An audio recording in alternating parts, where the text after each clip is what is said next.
Your solar panels violate Section 4.7. Stop now or pay $250 a day in fines. She slammed that letter into my chest, in my own driveway, pure satisfaction on her face. My crew froze on the roof. $22,000 of retirement savings, 3 years of pension checks, hanging up there, ready to cut my electric bill in half forever. This is my home, my money. Rules are rules, Mr. Marsh. Ask the widow on Crescent Road what happens when people don't comply. Then she got in her golf cart and rolled away smiling. What she didn't know. Virginia Code Section 55.1-1820.1 made her ban completely unenforceable. HOAs cannot block solar unless the original declaration explicitly forbids it. Ours said nothing. Her rule was worthless paper. I folded that letter, put it in my pocket, and smiled. Stick around, because that smile of hers is going to cost her everything. What would you do? Drop your state below, because what I did next only worked in Virginia. Let me back up about 14 months, because this story has roots, and you need to understand the soil before you see the tree. My name is Deacon Marsh. I'm 53 years old, retired from 22 years as a diesel mechanic at a regional freight depot in central Virginia. My hands are permanently stained with the faint ghost of engine grease, no matter how hard I scrub. My wife Loretta used to joke that I could shake hands with the president and leave a smudge. She passed 4 years ago. Cancer. Quick and terrible in the way that only that particular disease can be. After she was gone, I stayed in our house. A 3-bedroom ranch style on a half-acre in a planned community called Whispering Pines Estates, which, I'll note, has exactly 0 pine trees on the main road and whispers nothing except the sound of lawnmowers and low-grade neighborhood drama. I stayed because the house smelled like her for a long time, and then it didn't. And by then I didn't have anywhere else I wanted to be. I put in a vegetable garden. I got a dog named Crankshaft, a big, dumb, wonderful lab mix who sheds like a broken furnace filter. I started learning about energy costs, because when you're on a fixed retirement pension and electricity rates start climbing like they've got somewhere important to be, you start paying attention. Solar made sense. Virginia had passed the Solar Freedom Act. State law, real enforceable law, said that HOA rules could not prohibit solar panels that met certain reasonable aesthetic standards. The panels had to be on a rear-facing roof slope if possible. They couldn't be visible from the street in a way that substantially impaired the aesthetics of the community. I did my homework. I hired a certified energy auditor. I got a quote from a licensed installer. I picked panels that were flush-mounted, matte black, invisible from the street. I did everything right. I even filed a courtesy notice with the HOA. That's not required by law. I did it anyway because I was raised to be decent. That was my first mistake, not doing it, but thinking it would be received in good faith. Enter Phyllis Crowder. Phyllis had been the HOA board president of Whispering Pines Estates for 11 consecutive years. She ran unopposed every single cycle, not because she was beloved, but because nobody else wanted to deal with her. She was 64, drove a white Cadillac she washed every Sunday in her driveway, and treated the HOA rulebook like it was the Constitution, the Bible, and a personal diary all at once. She had a particular thing about property uniformity. She'd already fined a family on Crescent Branch Road for having a basketball hoop that was, quote, aesthetically inconsistent. She'd sent warning letters about a wind chime. A wind chime. She cited a widow named Edna Trask for leaving her trash cans at the curb for 40 minutes past the 7 p.m. retrieval deadline. The woman was 81 and recovering from hip surgery. The pattern was obvious to everyone except the people too afraid to say it out loud. Phyllis wielded that HOA like a targeting system, and her targets were almost always people who were different from her, newer to the neighborhood, less wealthy, or simply people who'd looked at her sideways at a meeting once. My courtesy notice hit her desk on a Tuesday. By Thursday, I had a certified letter in my mailbox. The smell of that paper, fresh ink, that dry, official smell that means someone's lawyer signed off on it. I still remember it. I stood on my porch in the May heat, Crankshaft sniffing at my ankles, the sound of a lawn crew buzzing 2 streets over, and I read every word of that cease and desist letter twice, and then I smiled. Because Phyllis Crowder had just made the single worst strategic error of her 11-year reign. She'd put it in writing.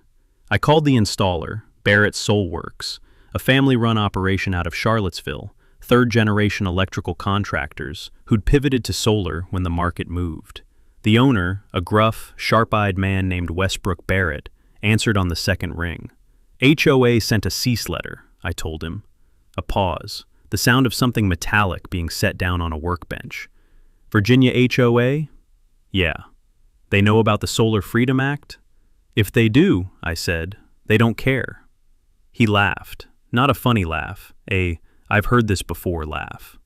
Deacon, I've been doing this 11 years. We've had HOAs try to block installs in every county from Loudoun to Chesapeake. You know what percentage of them actually had legal standing to do it? I waited. 0. Every single one backed down or got overruled, but they always make you fight for it. That conversation lit something in me. Not anger exactly. I'd done anger in the weeks after Loretta died, and I knew what it cost. This was something colder, more deliberate, the feeling you get when a piece of machinery is broken, and you finally understand exactly which part is wrong and exactly what tool you need. I went inside, made coffee, sat at the kitchen table with my laptop, and pulled up Virginia Code Section 67-701, the Solar Freedom Act in plain English. I read it 3 times. Then I read the HOA's governing documents, all 47 pages of the Whispering Pines Estates Declaration of Covenants, Conditions, and Restrictions, which I'd received when I bought the house and never once opened. Crankshaft lay under the table and snored through the whole thing. Here's what I found. Section 4.7b, the clause Phyllis had cited, stated that no exterior solar collection devices shall be installed without prior written approval of the Architectural Review Committee. And here's the thing about that clause. Under Virginia law, it was void. Not voidable, not challengeable, void. The Solar Freedom Act explicitly preempts HOA rules that prohibit solar installations that meet the state's aesthetic criteria. A blanket prior approval requirement that could be used to simply deny panels outright? That's a prohibition in disguise, and the courts had said so. One sentence takeaway embedded in the story. Virginia's Solar Freedom Act means an HOA cannot use an approval process as a backdoor to ban what state law explicitly protects. I didn't respond to Phyllis's letter yet. I let it sit. Instead, I called a real estate attorney named Caldwell Oaks, a semi-retired guy who did property law out of a cluttered office in Waynesboro and charged $150 an hour, which is practically charity in legal terms. I gave him the full picture in 20 minutes. He listened without interrupting, which told me he'd heard this kind of thing before. Your position is very strong, he said. The HOA's rule is facially invalid under current state law. You could send a demand letter and they'd almost certainly fold. And if they don't, then you sue them in general district court, spend maybe $400 in filing fees, and win, probably in under 90 days. I asked him to draft the demand letter. Meanwhile, Phyllis apparently interpreted my silence as weakness. 3 days after the cease and desist, I came home from a morning walk with Crankshaft to find a second letter taped to my door. No envelope, just taped there, visible to the whole street, informing me that the HOA board had formally voted to deny my solar installation, and that any further attempts to proceed would result in a fine of $250 per day. The letter was hand-delivered, which meant Phyllis had come to my house, walked up my porch steps, and taped it to my door herself. I peeled it off, looked at it. The tape had pulled a tiny strip of paint off the door frame. I could feel the rough edge with my thumbnail. That was $11.99 in door paint. I wrote it down. My neighbor from across the street, a retired Navy chief named Garland Fitch, had watched the whole thing from his porch. He walked over when Phyllis drove away. She's done that to 3 other houses, Garland said. He was 61, built like a fire hydrant, and had the specific calm of a man who'd seen genuine danger and found suburban drama accordingly small. Trask's house, the Oyalaran family, the Petersons. What happened with them? Trask paid the fine. Oyalarans moved. Petersons stopped fighting. I looked at the letter in my hand, then at my roof, then back at Garland. I'm not moving, I said. He nodded slowly.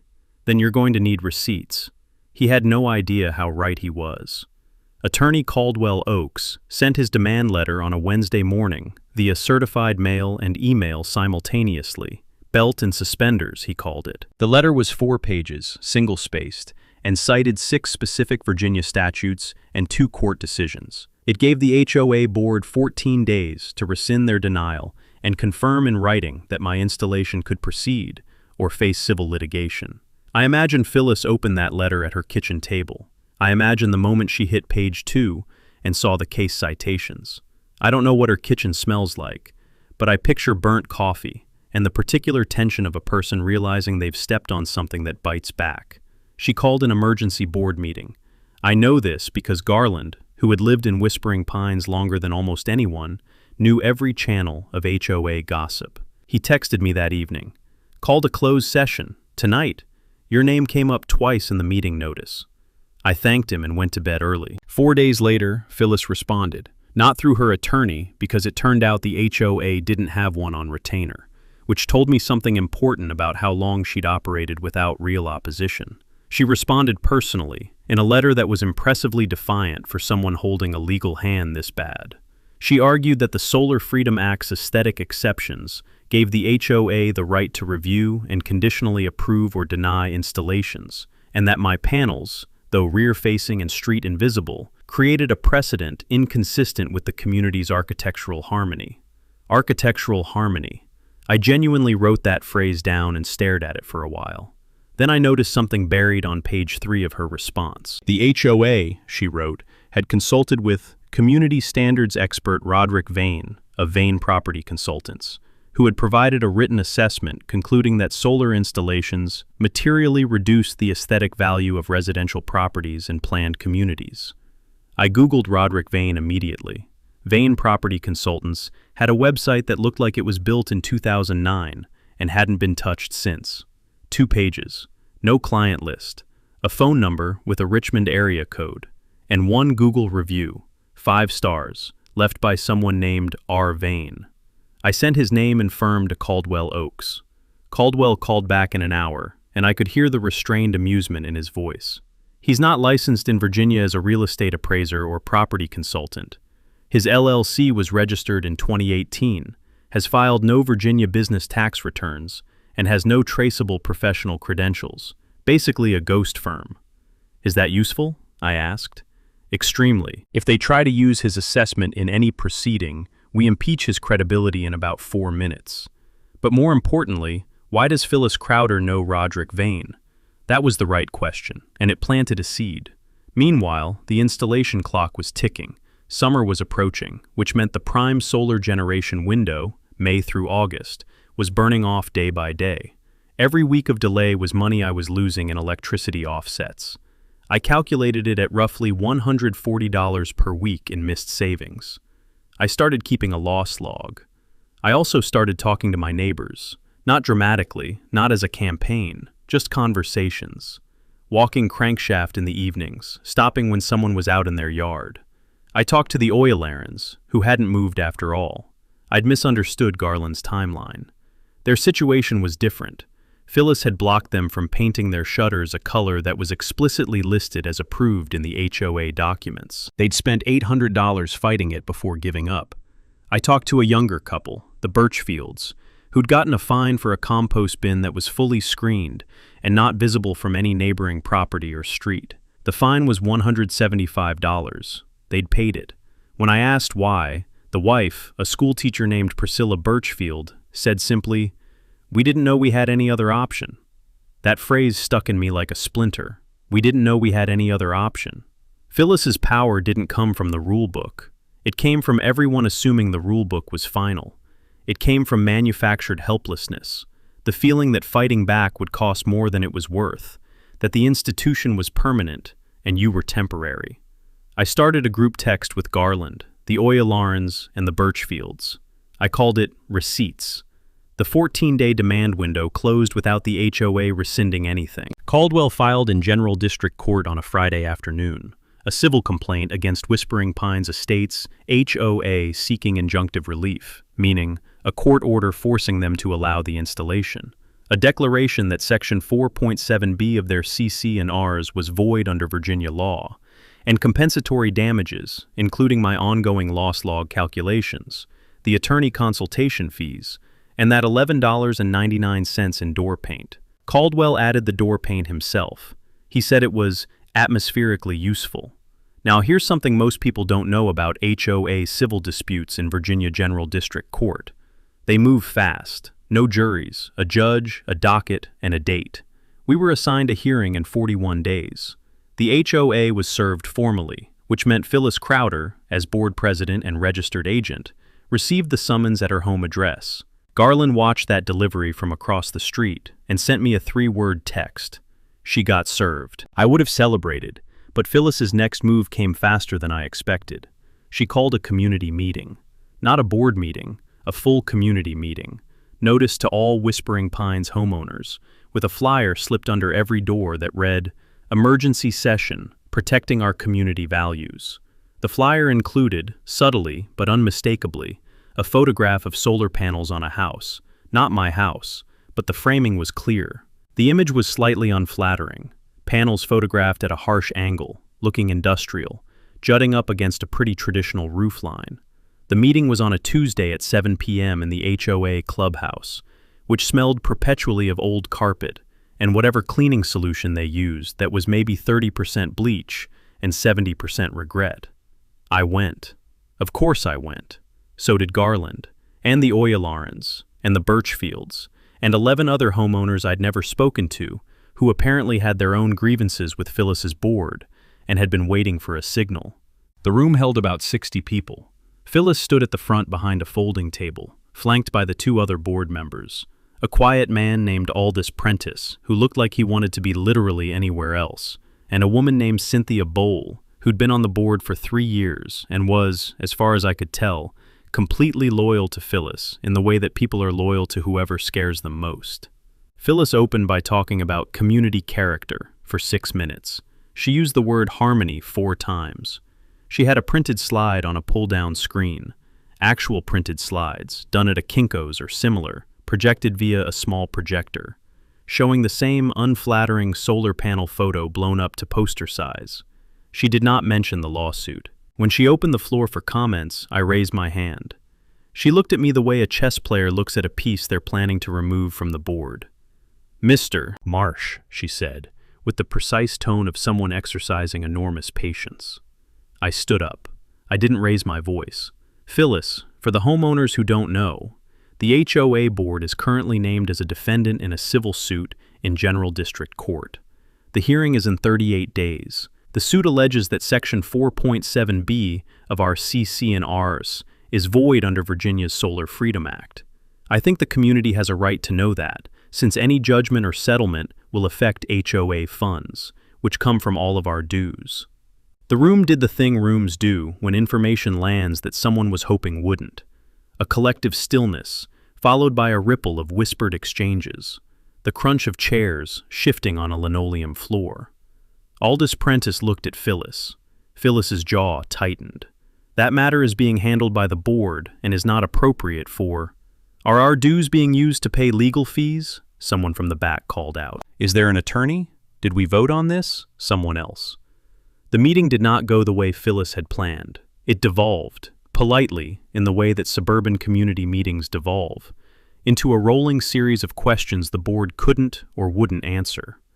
By 8:30, people were filing out in clusters of 2 and 3, talking in lowered voices. In the parking lot, a woman named Ruth Ann Vickers introduced herself. She was 67, had lived in Whispering Pines for 19 years, and said something that crystallized everything. I always assumed she knew what she was doing. I never thought to check. 3 more people asked to join the group text that night. I renamed it Community Receipts. It was Garland who found it.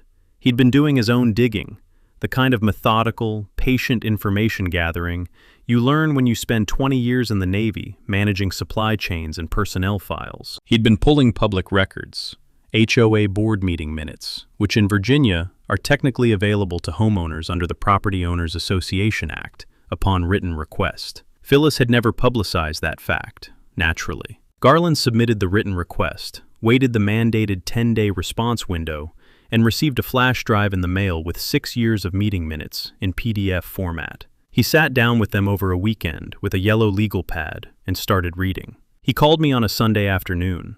I was in the backyard throwing a ball for crankshaft. the grass already summer warm under my boots, the smell of cut clover drifting from 2 yards over. "Deacon," he said, "you need to come see something." I went. What Garland had found was this. Buried in the minutes from an HOA board meeting held 31 months prior, was a line item noting that the board had approved a consulting contract with an entity called Vane Property Consultants, $4,800 annually, for Community Standards Assessment Services. Roderick Vane, the unregistered, unaccredited, Google self-reviewed property consultant that Phyllis had cited in her official denial of my solar installation.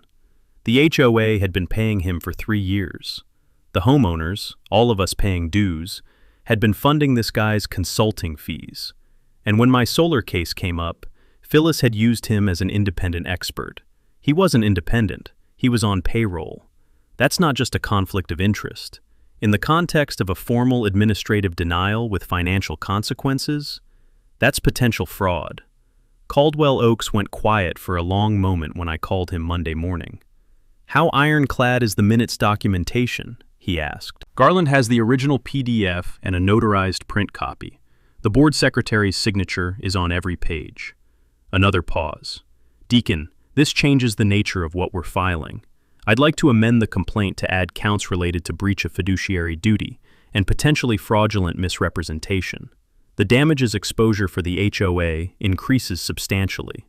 It also meant, and Caldwell was careful here, methodical, that Phyllis Crowder personally, as board president who had approved the Vane contract and then used Vane's work product as an ostensibly independent third-party assessment, could face personal liability exposure.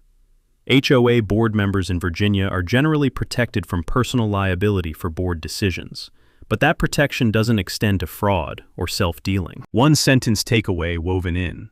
When an HOA officer uses a secretly contracted vendor as an independent expert to deny a homeowner's legal rights, that's a potential breach of fiduciary duty that can pierce standard board member liability protections. Garland poured us both a glass of sweet tea. We sat on his back porch in the afternoon heat, and neither of us said anything for a bit. The sprinkler 2 yards over made its slow, rhythmic arc. A mockingbird ran through its repertoire in the oak at the corner of his fence. "She's been running this neighborhood like a private kingdom," Garland said finally. "Not for much longer," I said. We clinked glasses. The next 3 weeks were the most productive stretch I'd had since I was 35, and rebuilding a fleet of freight trucks on a 6-week turnaround schedule. I had a list, I had a team, and I had a hearing date on the calendar like a fixed star to navigate by. First, the legal architecture. Caldwell amended our complaint to include 3 additional counts: breach of fiduciary duty by the board, fraudulent misrepresentation in the denial process based on the Vane conflict, and a request for attorney's fees under Virginia's property owners' rights statutes, which allow fee shifting in HOA disputes where the homeowner substantially prevails. That last part mattered enormously, because it meant that if we won, and Caldwell was now saying when, not if, the HOA would likely have to pay my legal bills. Phyllis's little power play was going to cost the community she claimed to protect. Second, the documentation assembly. The community receipts group text had grown to 19 people. I asked everyone with a documented grievance, fines, denial letters, anything official, to photograph and forward their paperwork to me. Within 48 hours, I had a folder with 37 separate HOA enforcement actions going back 5 years. I organized them chronologically and cross-referenced them against the property owner names to look for patterns. What I found was not subtle. 81% of the fines and formal denials had been issued to homeowners who were either newer residents, less than 8 years in the community, lower income based on publicly available property assessment data, or members of minority groups. The Oyallarans had received 6 enforcement actions in 4 years. The family on Hemlock Terrace who'd moved in from out of state had been fined for their basketball hoop, their porch furniture, and a holiday inflatable. Meanwhile, Phyllis's immediate neighbors, all long tenure, all demographically similar to her, had received a combined total of 1 advisory note in 5 years. Pattern evidence isn't always enough to prove discriminatory intent in court, but in front of a judge deciding a fiduciary case, it's context that is very hard to explain away. Third, the community action piece. Ruth Ann Vickers, the 19-year resident who'd introduced herself in the parking lot after the disastrous community meeting, turned out to be a retired paralegal. She knew Virginia's Property Owners Association Act cold. She drafted a petition, proper, formatted, citing specific code sections, calling for a special election to remove the current board and elect a new one. Under Virginia law, the POA Act allows homeowners to call a special meeting and vote on board removal if a petition is signed by at least 10% of the membership. Whispering Pines had 214 households. We needed 22 signatures. We had 31 within 5 days. The special meeting was noticed for 2 weeks after our court hearing date. The timing was deliberate. We wanted the court outcome in hand before the vote, because a judgment against the board would be the most persuasive argument we could bring to that room. Fourth, and this is the part that gave me genuine satisfaction in the tactile, mechanical way that only good preparation can. I coordinated with Westbrook Barrett to have the solar installation crew ready to mobilize within 48 hours of a favorable court ruling. The panels were in a warehouse in Charlottesville. The permit was already pulled. The county building department had approved everything based on the original application, because unlike the HOA, the county had actually read the Solar Freedom Act. The crew knew the job. They'd prepped the mounting points on their first site visit before Phyllis's letter had even arrived. The only thing standing between my roof and those panels was Phyllis Crowder's fiction that she had authority she didn't have. I drove out to the warehouse one evening after a Caldwell call ran long. Westbrook met me there. We walked the rows of panels in the amber light of the warehouse floods. Matte black, cool to the touch, a faint industrial smell like clean metal. Westbrook picked one up to show me the mounting hardware, and the sound of it sliding in its bracket, a clean, precise click, was one of the more satisfying sounds I'd heard in months. 48 hours after the judge rules, Westbrook said. I'll have 8 guys on your roof by 7 a.m. I believed him. The whole plan had a logic to it that felt like a well-tuned engine. Every piece fitted to every other piece. No slop, no wasted motion. Phyllis had used process as a weapon. We were going to use process right back. Legally, publicly, and with documentation she couldn't question without incriminating herself. The hearing was in 11 days. I slept better than I had in months. Phyllis didn't spend those 11 days doing nothing. I found out later, through Ruth Ann, who had a talent for acquiring information through the benign-seeming mechanism of being friendly to literally everyone, that Phyllis had finally hired an attorney. Not a real estate attorney, not an HOA specialist, a general practice guy out of Stanton named Percival Drummond, who had a website featuring a stock photo of a gavel that I'm fairly certain was copyrighted from a Getty Images catalog. His fee was being paid from HOA reserves. No membership vote, no notice. Just Phyllis deciding to spend community money to defend herself. I added this to Caldwell's file under Additional Fiduciary Concerns. Then the smear started. It was subtle at first, the kind of thing you can't prove but you can feel. Someone had apparently mentioned at the Whispering Pines Facebook group, which I was not a member of but Garland was, under a profile picture of a golden retriever that was not his, that I had harassment issues and had been hostile to the board. No specifics, no evidence, just the kind of vague character aspersion that floats in neighborhood social media like a bad smell, and is very difficult to dispel precisely because it's so vague. Then it got more direct. A woman who lived 3 streets over. I'd never spoken to her, never had any interaction. Received a phone call, apparently from someone on the HOA board, suggesting that if she signed Ruth Ann's removal petition, the board would be reviewing all recent permit applications in the neighborhood. She didn't sign. She did, however, call Ruth Ann to tell her about the call. Ruth Ann wrote it down. Date, time, content, caller ID number. That was potential witness tampering adjacent to a legal proceeding. I sent the note to Caldwell. His response came back in 11 minutes. Forwarding to the court as supplemental filing. This is useful. Meanwhile, Phyllis attempted to use the HOA's communications infrastructure, the newsletter, the community email list, to publish what she framed as an update on community legal matters. That was, functionally, a one-sided account of the lawsuit that omitted the vain conflict of interest entirely and characterized my action as an individual homeowner seeking to impose his preferences on the community. There was a line about protecting your property values that I'm confident she felt good about writing. She sent it from the official HOA email address to all 214 households. Garland forwarded it to me with a single line of commentary. She's panicking. He wasn't wrong. There's a specific kind of overreach that happens when someone with institutional power starts to feel that power slipping. They use the institution more aggressively, more visibly, in ways that start to look less like authority and more like desperation. Phyllis was publishing propaganda on community infrastructure to defend herself in a lawsuit. Any judge reading that newsletter would have questions. I asked Caldwell to preserve it. Already did, he said. Screenshot, header data, send timestamp. The works. 3 days before the hearing, Percival Drummond, Phyllis's attorney, called Caldwell with what he characterized as a settlement discussion. The offer. The HOA would allow my solar installation to proceed if I agreed to drop all claims beyond the injunctive relief and pay my own attorney's fees. Caldwell brought it to me. I sat with it for about 90 seconds.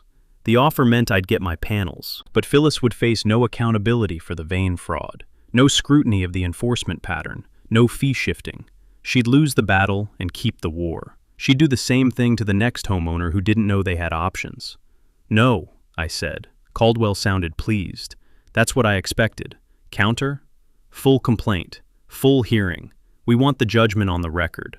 There was something I wanted more than my solar panels. I wanted a court to say, in writing, in a public record, that what she had done was wrong. Not for me, for the Oylarens and the Birchfields and Edna Trask and whoever came after them.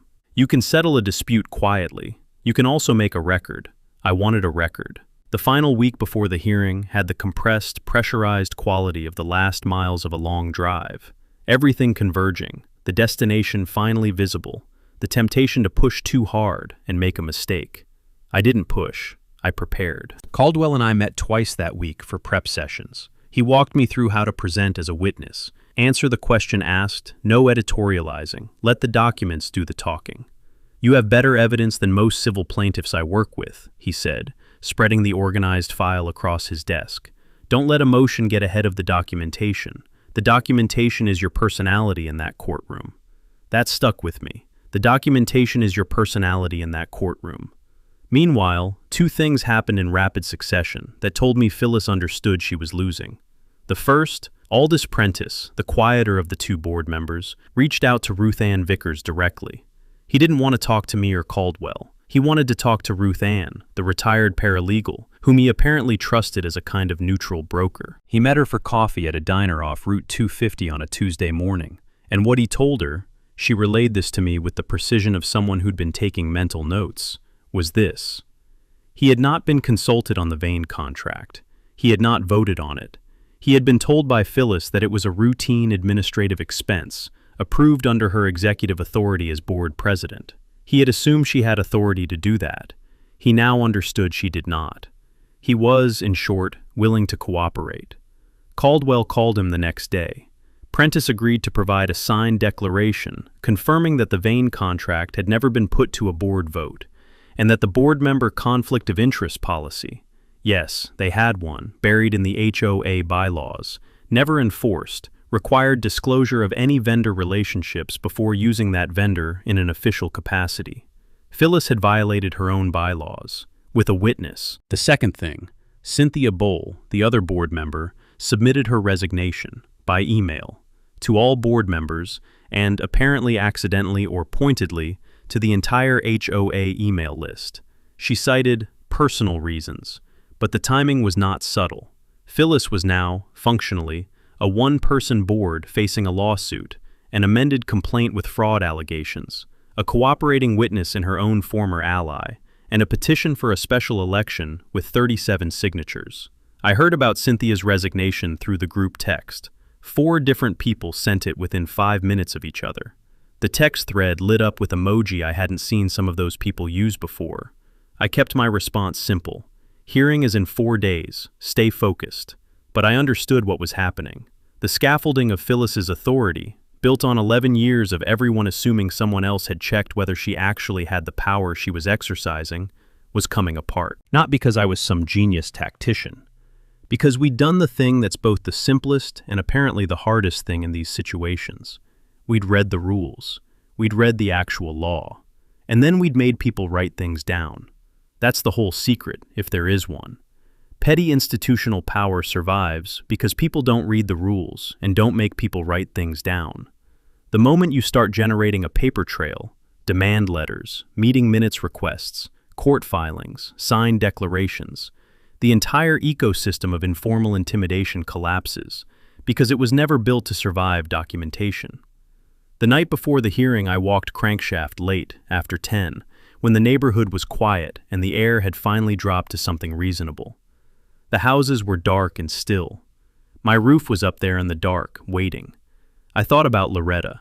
She would have been into this, I think. Not for the drama, but for the principle of it. She had a phrase for situations where someone was getting away with something, because nobody was willing to say the obvious true thing. Somebody just needs to be willing to be the first person to say it out loud. I'd been saying it out loud for 4 months. Tomorrow, I was going to say it in front of a judge. Crankshaft found something interesting in a neighbor's hedge, and I stood there in the dark and felt, for the first time in a long time, entirely sure I was exactly where I was supposed to be.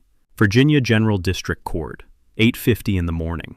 The fluorescent light in the hallway outside courtroom 3 had a faint flicker that I kept noticing and then trying to ignore. The smell was every courthouse everywhere, floor wax and old paper, and the particular human nervousness that accumulates in institutions where things are decided. Our side of the hall was crowded. Garland was there in a pressed blazer. Ruth Ann had a binder with color-coded tabs. The Oylarans, both of them, dressed like they were going to a job interview, sat in the gallery chairs that had been set out in the hallway. Westbrook Barrett had driven up from Charlottesville at 6 a.m. and was standing near the water fountain in his company polo, because he'd done this before and knew that sometimes you need to be present for the moment. Aldous Prentice arrived separately and nodded at me without speaking. Phyllis arrived with Percival Drummond, who was wearing a suit that was slightly too shiny and carrying a briefcase that looked like he'd bought it for a law school interview and hadn't used it since. She looked at our group in the hallway, and I watched her do the math. The number of us, the binder, Prentice standing apart from her. The look on her face was not quite what I'd imagined, not the dramatic villain realization of movies. It was smaller and quieter than that. It was the look of someone who had been certain of something for a very long time and was now less certain. The hearing took 3 hours and 14 minutes. I won't compress it to nothing, but I'll tell you the shape of it. Caldwell was methodical and precise, presenting evidence in a sequence that built inevitably toward its conclusion. The Virginia Solar Freedom Act, the void provision in the CC and Rs, the Vane contract hidden in the meeting minutes, Prentice's declaration, the smear campaign emails, the witness pressure phone call, the one-sided HOA newsletter sent during litigation. Drummond objected frequently. The judge, a measured woman named the Honorable Cartwright, overruled him more frequently than she sustained him. At one point, when Drummond argued that the HOA's aesthetic interests represented a legitimate state concern that could override the Solar Freedom Act, Judge Cartwright looked at him over her reading glasses and said, with the calm of someone who has been doing this a long time, "Counselor, the Virginia legislature addressed that precise argument in 2015. Are you asking me to rule against the legislature?" Drummond said something about factual distinctions. The judge moved on. When the ruling came, at 12:04 p.m., before she even left the bench, it was comprehensive. Section 4.7b of the Whispering Pines CC and RS was declared void and unenforceable under Virginia Code Section 67-701. The HOA was enjoined from interfering with my solar installation. The court found that the HOA's denial process had been conducted in bad faith, based in part on a conflicted and undisclosed vendor relationship.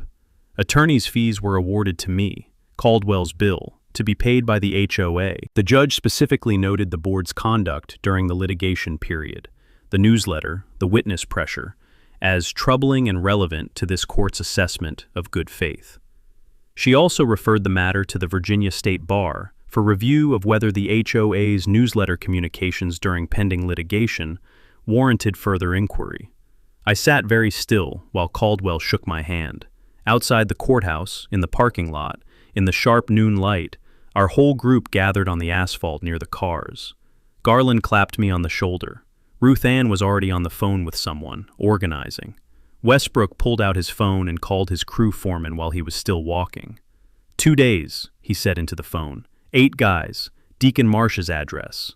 A pause. Yeah, we're good. Phyllis walked past us to her white Cadillac. She didn't look over. Percival Drummond followed her, carrying his briefcase. Neither of them said anything. The only sound was the wind across the parking lot, the distant sound of traffic, and Westbrook Barrett already planning how to put solar panels on my roof. 2 days later, at 7 a.m., his crew arrived. I stood in the driveway with crankshaft and a thermos of coffee and watched 8 people do efficient, skilled work on my roof in the early morning light. By noon, the panels were mounted. By 2 p.m., the system was live. My first day's generation, 42 kilowatt hours. I took a picture of the inverter display and sent it to the group text. The replies came in for hours. The special board election happened 3 weeks after the hearing, in the Whispering Pines clubhouse, with its old carpet smell and its institutional folding chairs. 68 homeowners showed up, the largest turnout in the HOA's history, according to Ruth Ann, who checked the records. Phyllis did not attend. She had, quietly and without announcement, submitted her resignation from the board the week prior, citing personal health reasons. Aldous Prentice was elected to serve out the remainder of the board term. Ruth Ann Vickers was elected to a new seat.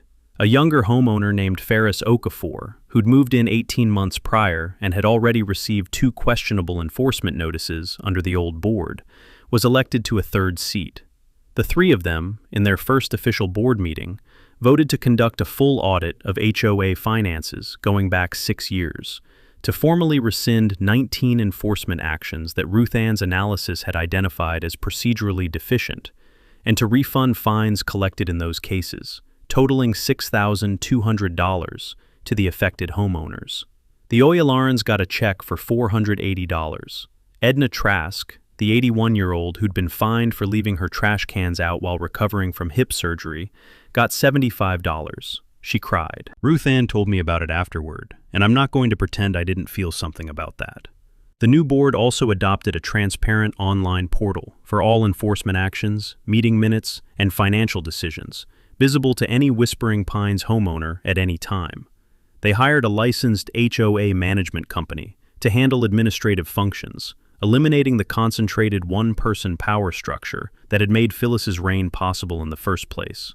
The Vane contract was terminated. The $4,800 annual fee, $14,400 over 3 years, was listed in the audit findings. The audit report was distributed to all 214 households. Roderick Vane has not, as far as I can tell, taken on any new HOA consulting clients in Virginia since. As for me, my solar system has now been running for several months. My electricity bill has gone from an average of $210 per month to $31. Over the system's expected 25-year lifespan, the projected savings are substantial enough that I've been able to make a financial decision I'd been thinking about since Loretta passed. The community at Whispering Pines, the real community, not the bureaucratic fiction of it, raised the idea of a neighborhood improvement fund at the new board's first open meeting. Ferris Okafor proposed that a portion of the HOA dues that had previously gone toward Vane's consulting fees, now freed up, be redirected. After a full membership vote, the Whispering Pines Community Scholarship Fund was established. First year's contribution, $4,800, exactly what had been going to Roderick Vane. The scholarship goes annually to a graduating senior from the local high school, prioritizing first-generation college students from the district. The first recipient was a young woman from the Oyalaran family's neighborhood, whose name I won't share because she deserves her privacy, but she's studying electrical engineering. I found that appropriate. Crankshaft is doing well. He has developed an inexplicable but committed interest in monitoring the solar panel's inverter display, which I attribute to general curiosity and the faint hum of electronics. Here's what I want you to take from this. If you're in a situation like mine, dealing with an HOA, a landlord, a condo board, any petty institution that's telling you that you don't have options, you almost certainly have more options than they want you to think. Virginia's Solar Freedom Act is not unique. Most states now have some version of solar rights legislation. The Property Owners Association Act gives Virginia homeowners inspection and meeting rights. Fee-shifting statutes exist specifically because legislators understood that homeowners might be outgunned financially and needed relief. The rules are written down. Read them. Make the other side write things down too. And if you find what I found, a conflict of interest hidden in meeting minutes, an unaccredited expert on payroll, a pattern of selective enforcement, document it carefully and find a Caldwell Oaks. The system works when you make it work. You know what I keep coming back to with Deacon stories? It wasn't the courtroom, it wasn't the ruling. It was that Tuesday morning when he got the letter. $250 a day seized immediately. And instead of calling his neighbor, instead of posting about it, instead of letting it eat him alive, he sat down at his kitchen table and started reading 47 pages of CCRs, which in a code 55118201. Within minutes, going back 6 years. But people don't do that. Not because they can't, because it feels like that's not how you're supposed to fight back. You're supposed to get angry, maybe show up at a meeting, maybe back down. Phyllis counted on that. 11 years. She counted on exactly that. I've heard a lot of these stories, more than I expected when I started this channel, and the ones that turn out like Deacon, they almost always have the same thing in common. Not better lawyer, not more money, just someone who decided to be calm when the other side was counting on them not to be. So I'm curious, have you ever been in a situation where you just accepted something from an HOA because fighting back seemed impossible? Drop it in the comments. Seriously, I read them. And if this one resonated, share it with someone who's dealing with something similar right now. Subscribe if you want to see more. There are a lot of more stories like Deacons out there. We're just getting started.